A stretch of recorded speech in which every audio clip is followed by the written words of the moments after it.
Good morning students, I am Manish Gupta from Shivjyoti Educational Group. Today we will study sociology. So students, let's start. Next topic, caste in the present. तो बेटा इससे पहले हमारे जो topic थे caste in past and caste in colonial period, तो उसके अंदर जो कास्ट इन प्रेजेंट यानी प्रेजेंट आफ्टर इंडिपेंडेंस कास्टिज्म का क्या रोल था, that is the important thing. क्योंकि कास्ट जो सिस्टम हमारे एंशिएंट टाइम से चला हुआ आ रहा था और उसके अंदर जो डिप्रेस्ड क्लास पीपल थे जिनको कि अनटचेबल बोला जाता था, ये लोग एक नेशनल मूवमेंट के अंदर इन लोगों ने भी एक इम्पॉर्टेंट रोल प्ले किया था। अब इसके ऊपर ब्रिटिश गवर्नमेंट की तरफ से भी नेशनल मूवमेंट के जो हमारे लीडर्स थे उनके लिए भी एक काफ़ी सारे एफर्ट्स किए गए थे कि भाई इनके डिस्क्रिमिनेशन को ख़त्म किया जाए। कुछ है जो रिफॉर्मर्स थे जस्ट लाइक जैसे कि श्री नारायण गुरु, ज्योतिबा फुले, बाबा अंबेडकर, ये वेस्टर्न इंडिया से जो रिफॉर्मर्स थे इन्होंने भी इनके अपलिफ्टमेंट के लिए वर्क किया। और स्पेशली कहाँ पर, महाराष्ट्र के अंदर जो B.R. अम्बेडकर ने, साउथ इंडिया के अंदर हम लें ज्योतिबा फुले ने वर्क किया। तो anti untouchability programs became a significant part of the Congress agenda का एक मेन पार्ट बन के रह गया था।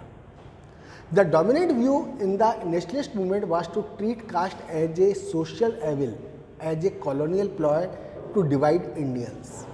क्योंकि एक रीजन बना हुआ आ रहा था, एक थीम बन चुकी थी कि भाई अगर आप कास्ट के बेस के ऊपर लोगों को ट्रीट करेंगे तो ऑब्वियसली इससे इंडियन का जो नेशनल मूवमेंट है उसका पेस भी स्लो हो जाएगा और इंडिया जो पीपल हैं वो डिवाइड हो जाएंगे।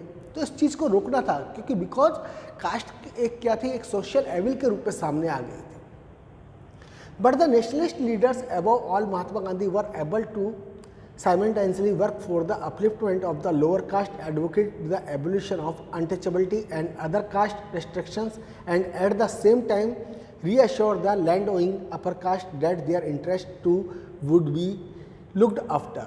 लेकिन कुछ लीडर्स जो हमारे जस्ट लाइक महात्मा गांधी, अब उन्होंने भी इस चीज़ के लिए काफ़ी वर्क किया, सत्याग्रह वगैरह भी ऑर्गेनाइज कराए थे, जो लोअर कास्ट ग्रुप थे उनके अपलिफ्टमेंट के लिए काम किया, और he was the fully supporter of the abolition of the caste system, कि बिल्कुल वो पक्षधर थे कि कैसे भी करके इसको रोका जाए।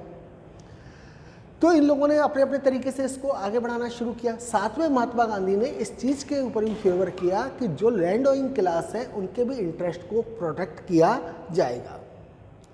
जो post independence Indian state inherited reflected these coordination. On the one hand, the state was committed to the abolition of caste and explicitly wrote this into the constitution.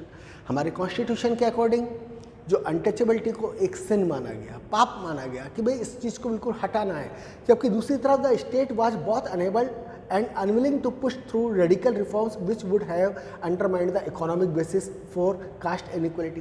तो एक तरफ तो हमने हमारे कॉन्स्टिट्यूशन के अंदर रूल्स बना दिया, but state government means like this, जो हमारी कंट्री की गवर्नमेंट था वो इतना अच्छा एफर्ट्स नहीं कर पाए थे कि जो लोग आपके लोअर कास्ट ग्रुप के थे उनकी इकोनॉमिक अपलिफ्टमेंट के लिए क्या एफर्ट्स किए जाए।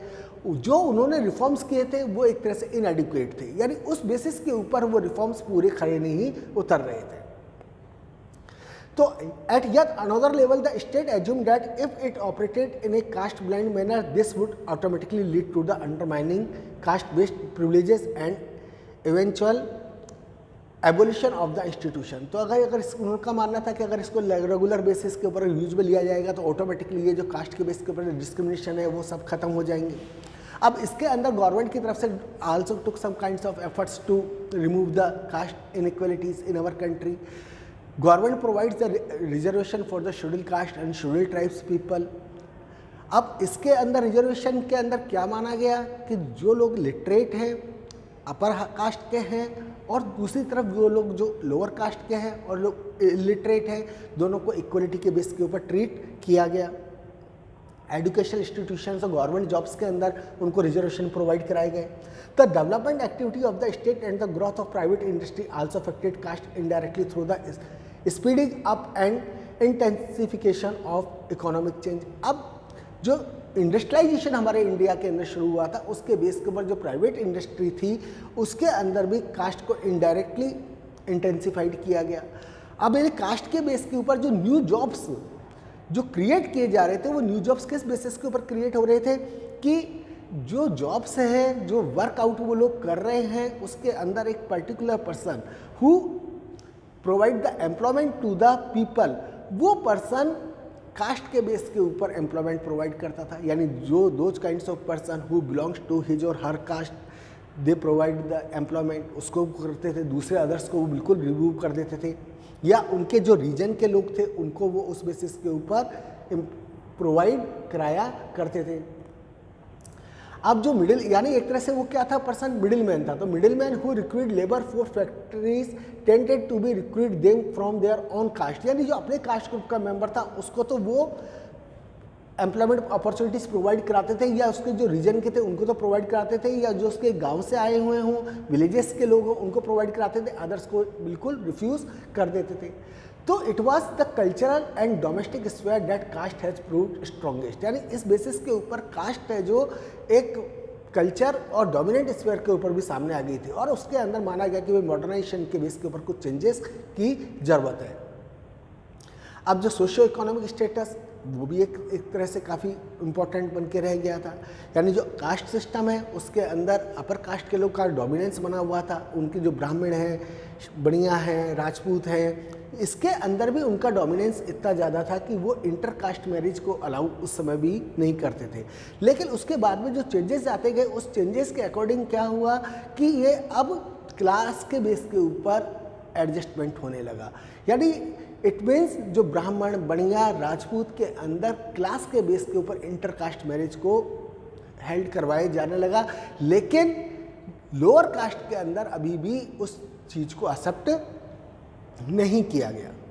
Perhaps the most eventful and important sphere of change has been that the politics. अब एक जो चेंजेस था वो पॉलिटिक्स के बेस के ऊपर था। तो जनरली जो पॉलिटिक्स, जो इलेक्टोरल पॉलिसीज़ जो हमारी इंडिया के अंदर थी, जो पॉलिटिक्स जो रन कर रही थी वो भी कास्ट के बेस के ऊपर रन कर रही थी। जो अलग अलग पॉलिटिकल पार्टीज ने इस बेसिस के ऊपर अपनी पॉलिटिक्स को रन करना शुरू किया, and some of the regional party has to be formed on the basis of the caste system, और उन्होंने अपनी पॉलिटिक्स को इसके ऊपर आगे बढ़ाया और अपने कैंडिडेट भी उन्होंने उसी हिसाब से खड़े किए और वो जीत करके भी आ गए।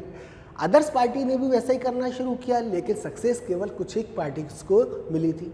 तो sociologist and social anthropologist coined many new concepts to try and understand these process of changes। उन्होंने इस चीज़ को कोशिश करी कि वे कैसे भी करके इन चीज़ों को रोका जाए या उनको समझा जाए।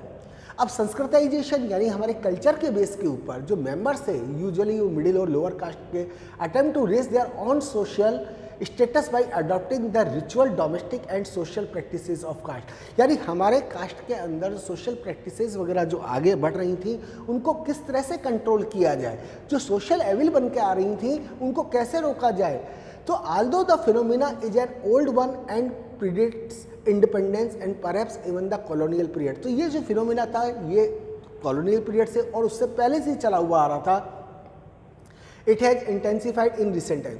तो the pattern of emulation chosen most often were the Brahmins और Kshatriya cast.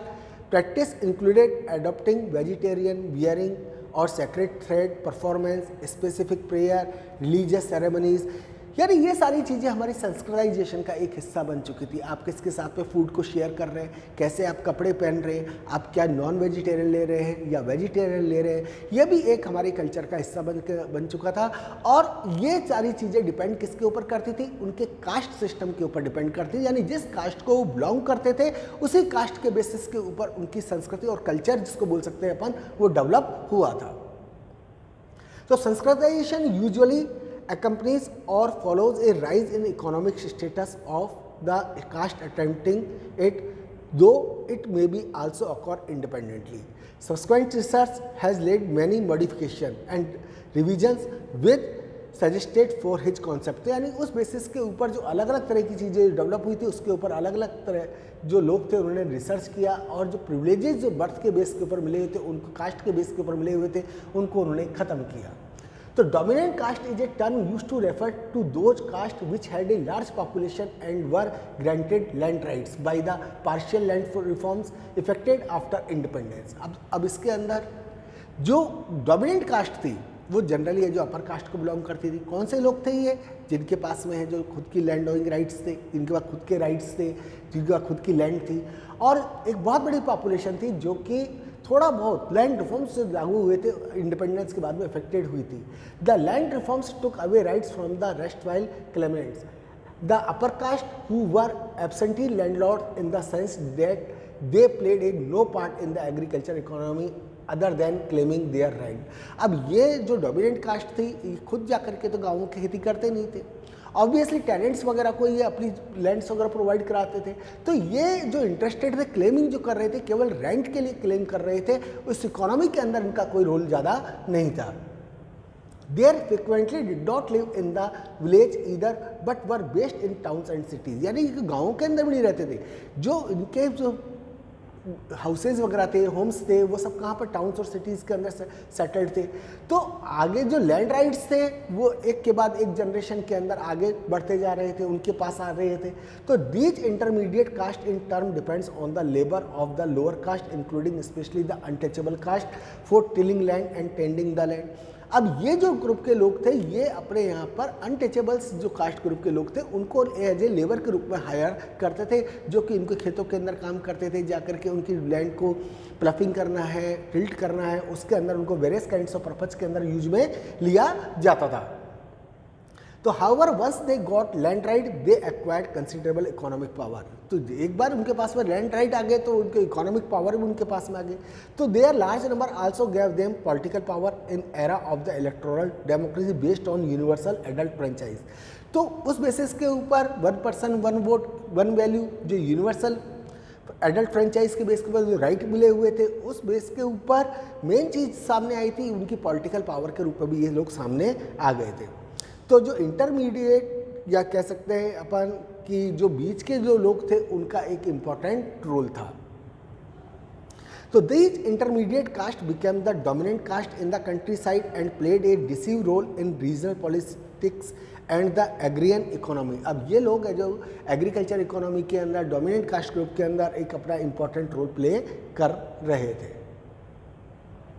One of the most significant yet paradoxical changes in the caste system in the contemporary period is that it has tended to become invisible for the upper caste। अब यानी कई सारी चीज़ें जो upper caste के अंदर invisible थी और स्पेशली लोअर कास्ट के अंदर उस चीज़ को विजिबल माना गया। अब अपर कास्ट के जो लोग थे, एलाइट्स थे, वो है जो गवर्नमेंट की तरफ से जो सब्सिडीज मिल रही थी उनका उन्होंने बेनिफिट उठाया था, जबकि लोअर कास्ट के लोग उस चीज़ का बेनिफिट नहीं उठा पाए थे। तो in this initial period their lead over the rest of the society ensure that they did not face any serious competition. यानी उनके बेस के अंदर आपस के अंदर जो, क्योंकि उन लोगों ने उसका कोई बेनिफिट नहीं उठाया था जबकि अपर कास्ट ने उसका बेनिफिट उठाया था, तो उस बेस के ऊपर क्या निकला कि दोनों कास्ट ग्रुप के अंदर कोई सीरियस कंपटीशन क्रिएट नहीं हुआ। तो certainly for the third generation from these groups their economic and educational capital alone is quite sufficient to ensure that they will continue to get the best in terms of the chances। यानी जो आने वाली generation थी उनके पास में capital भी उनको मिला, एजुकेशन फैसिलिटीज़ भी मिली और ये चीज़ें सब उनके लिए सफिशिएंट थी जिससे कि वो अपनी पोजीशन को सिक्योर कर सकते थे। तो for the so called schedule caste and tribes and the backward caste the opposite has happened. यानी ये सारी चीज़ें इन लोगों के लिए बिल्कुल अपोजिट हुई थी। यानी उन लोगों को जो बेनिफिट्स प्रोवाइड करवाए जा रहे थे वो ऐसे कोई बेनिफिट्स उन्होंने गेन नहीं किए थे। Caste has become all too visible indeed their caste has tended to eclipse the other dimension of their identity. यानी उनकी जो आइडेंटिटी थी वो भी कास्ट के साथ में जुड़ करके रह गई थी और उसके जो डायमेंशंस थे अपर कास्ट से बिल्कुल अलग थे। Because they have no inherited educational social capital, न तो उनके पास सोशल कैपिटल थी न उनके पास में एजुकेशन था जिसके बेस के ऊपर वो अपर कास्ट ग्रुप को compete कर सके। तो ये कई सारी प्रॉब्लम्स उनके साथ में आने लग गई थे। So students, in the next class we will study the next chapter. Thank you.